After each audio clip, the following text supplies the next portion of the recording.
একটি মাত্র অক্ষর যোগ করে একজনকে কিভাবে 12 জন বানাবেন? অক্ষর একটাই যোগ করতে পারবেন, যেমন ক খ গ গ উম চ ছ জ জ, এই ক খ থেকে একটা মাত্র অক্ষর যোগ করে কিভাবে 12 জন বানাবেন একজনকে? একজনকে হ্যাঁ, 12 জন বানাতে হবে।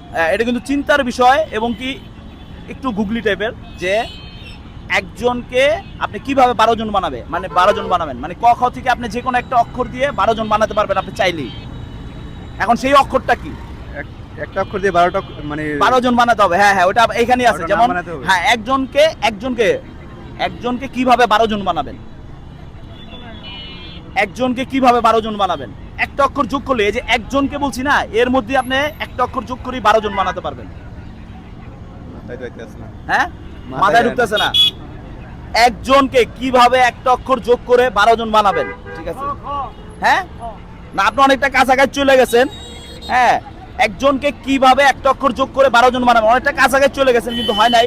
তো গাইস, আপনারা যদি উত্তরটি জানেন অবশ্যই কমেন্ট বক্সে কমেন্ট করে জানাবেন। একজনকে একটা অক্ষর যোগ করে কিভাবে 12 জন বানানো যাবে?